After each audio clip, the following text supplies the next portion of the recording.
Hey everybody, welcome back, Stonebroke Adventure. Today we're going to do some testing, take an up close look, unbox this JUNBPAW 3080 watt pure sine wave inverter. JUNBPAW sent me this to do some tests on it, but let's open it up and see what comes in the package. We have our Cat 5e cable, have our user manual, we have a really detailed specification sheet. We have some inverter cables. Looks like this is going to be our little remote display on-off switch. And here's the inverter. Nice looking inverter, solid inverter. The LGE model of the JUNBPAW inverters, that's their ultra quiet new design. So we're going to test that out, see how quiet this is when it's under a full load. We have our fan here, we have our standard cable connections, our input connections from our 12 volt battery. This is a 12 volt to 120 volt inverter. Looks like we have our display screen here. We have our on-off switch. We have our RS485 outlet. That's going to be for the remote control switch. You can see here we have a USB port and a USB-C. We have 220 volt outlets, and then we have our remote outlet so we can hardwire this into something if we need to. We have these nice silicone, they're removable silicone rubber feet, and there's rubber feet, nice isolation pads on there. Reveal, right? Nice looking inverter. So we're gonna check to make sure this thing is a pure sine wave inverter with an oscilloscope, and we're going to see if that neutral is bonded or if it's a floating neutral in this system. If we look close here on the inverter cables they sent 2 AWG. In these specifications, they're calling for, right here, 4 2 AWG. So what they're saying is you need to double these up. You need 2 reds, 2 blacks if you're going to be using 2 AWG.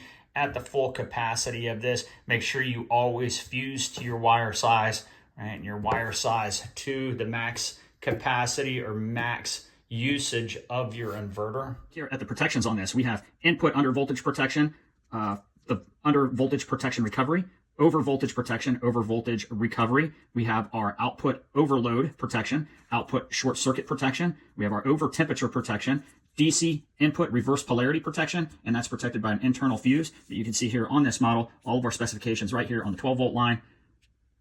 We're going to check the resistance across neutral and ground, and we have open line on the meter. Open line on that meter means that there's no connection between the neutral and ground. Let's go and see if our grounds are all bonded together here. Yep, our ground, all the grounds are bonded. Let's check to see if those neutrals are bonded. The neutrals are bonded, right? And then we'll do the neutral ground bond again, right? No neutral ground bond on any of the outlets. All right, now let's prove that this is a pure sine wave inverter. We have an isolation transformer set up. We have it plugged into our 110 volt outlet. That'll reduce that voltage down so we can test it on our oscilloscope right over here. Well, let's go ahead and turn the inverter on. The inverter's on, and we'll go ahead and check that pure sine wave. What I'm gonna do is hook this clip on. And you can see here, we have a pure sine wave right there. So this definitely is a pure sine wave inverter. I'm gonna plug the remote control in. We're gonna turn the switch on remote control setting. We're on with the remote control, and we can operate this remotely on or off, right? The unit's off, we can turn it right back on with the remote control. This remote control mirrors the exact same image here on the inverter. We're out here in the garage. We got this thing set up with a nice large battery. We're going to do some load testing on this. We have 3 resistive loads that we're going to turn on one by one. We're going to get this to max out, and you're going to hear an audible alarm. Also, we're going to turn these off really quick, and you'll hear that fan running. You probably won't hear the fan running because that fan in this thing is so quiet. Super impressed with it. The first time I heard the fan running, I had to double check and see if the fan actually was running, but it does run, and it is ultra quiet. So let's go ahead and start the test. We're going to turn our first load on. And you can see here, we're pulling about 1,300 watts Let's go ahead and turn our next load on.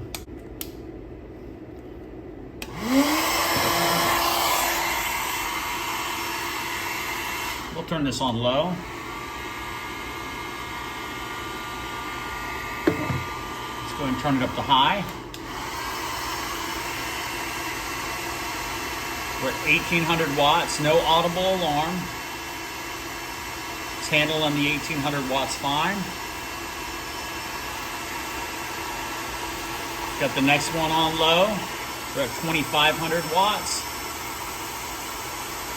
No audible alarm. Handling that 2500 watts just fine. I'm going to turn this on high.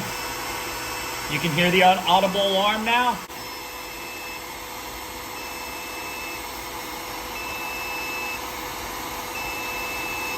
Definitely hear the audible alarm giving us our warning. There's no reason to push that, but the audible alarm does work. All right, we're going to turn everything off, and you can hear the fan running. You can barely hear that fan running. It is a, there we go, it just shut off.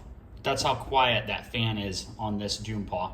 So that's the JUNBPAW-LGE-3080, a 3000 watt inverter, really nice, ultra quiet. It has your overload protection alarms, under voltage protection alarm. It does have the floating neutral on it, and it is, we tested, it is a pure sine wave inverter. We have a link down in the description below.